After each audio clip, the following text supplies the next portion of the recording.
வணக்கம். நான் ஸ்ரீரங்கம் ரவி உங்களோட பேசிகிட்டு இருக்கேன். மார்ச் மாதம் 2024 வருஷம் மார்ச் மாதத்திற்கான பலன்கள். மிதுன ராசி.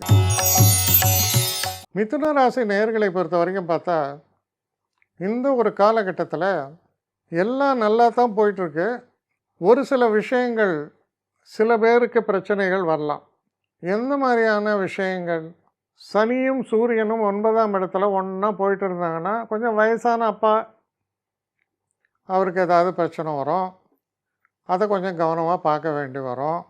முக்கியமான ஒரு விஷயம் என்னென்னா, இந்த 10ஆம் வீட்டில் உங்கள் ராசி அதிபதி புதன் ராகுவோடு 10ஆம் வீட்டில் சேரும் பொழுது ரொம்ப ரொம்ப நன்மைகள் ஏற்படும். தொழிலில் அபிவிருத்தி ஏற்படும், மரியாதை ஏற்படும்.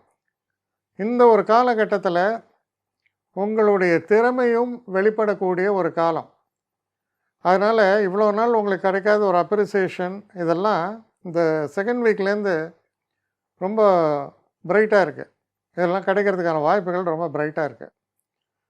வெளிநாடு தொழில் சம்பந்தமாக வெளிநாடு போகணுன்னு நினச்சா அதுக்கான வாய்ப்புகள். புதிதாக தொழில் தொடங்க வேண்டும் என்ற எண்ணங்கள் இருக்கும் பட்சத்தில் அது நிறைவேறக்கூடிய காலம் second half of the month, 15ஆம் தேதிக்கு மேலே. ஏன்னா 15ஆம் தேதிக்கு மேலே பார்த்திங்கன்னா சூரியன் புதன் ராகு எல்லாம் 10ல் இருக்காங்க. சிறப்பான ஒரு காலம். புதுசாக தொழில் தொடங்கிறது, புதுசாக உங்கள் மனசில் இருக்கிற அந்த எண்ணங்கள் அபிலாஷைகள் அதெல்லாம் உருவம் பெறக்கூடிய ஒரு காலமாக இருக்குது.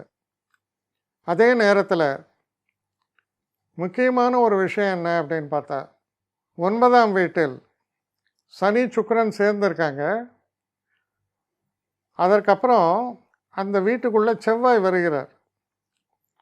சனியும் செவ்வாயும் சேரக்கூடிய காலம் இந்த 15ஆம் தேதி வாக்கில் சனி செவ்வாய் சுக்கிரன்லாம் சேர்ந்துருப்பாங்க. கொஞ்சம் மனக்கவலையை அளிக்கக்கூடிய வகையில் இருக்கும். மன சஞ்சலங்கள் ஏற்படும். வீட்டில் குறிப்பாக பெரியவங்க, அப்புறம் குடும்ப சம்மந்தப்பட்ட சில பிரச்சனைகள் இதெல்லாம் ஏதாவது இருக்கிற பட்சத்தில் அதில் கொஞ்சம் கூடுதல் கவனம் செலுத்த வேண்டியது அவசியம். யாரையுமே தூக்கி எறிஞ்சு பேசிட்டு அதெல்லாம் செய்யக்கூடாது. அதாவது ஒன்று சொல்லுவாங்க, அவருடைய நிலைமையில் நீ சென்று அனுபவித்துப்பார் அப்படின்னு சொல்கிறது தான் அது.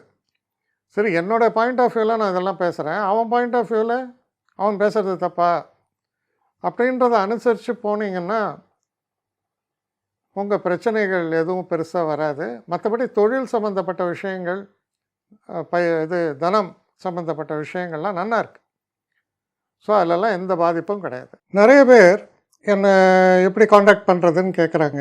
ஸ்ரீரங்கம் ரவி 1ன்னா ONE போடக்கூடாது, ஸ்ரீரங்கம் ரவி 1ஆம் number. So Srirangam Ravi 1@gmail.com இந்த அட்ரஸ்க்கு எனக்கு என்ன மெயில் அனுப்பணுமோ உங்களுடைய குவரிஸ் அனுப்புங்க. ஆனால் இதில் முக்கியமான ஒரு விஷயம் என்னென்னா, இந்த குவரிஸ் ஒன்லி ஃபார் அப்பாயின்மெண்ட்ஸுக்கான கட்டணமும் உண்டு. உங்களுடைய பிரச்சனைகளில் நான் கவனமாக பார்த்து உங்களுக்கு நான் இது பண்ணுறேன், பேசுகிறேன் உங்களோட. ஆனால் எல்லாமே டெலிஃபோன் மூலமான ஒரு டிஸ்கஷன்ஸாக தான் இருக்கும். ஆனால் இதில் முக்கியமான ஒரு விஷயம், அவசியம் உள்ளவர்கள் மட்டும் இதை உபயோகப்படுத்திங்க. வணக்கம்.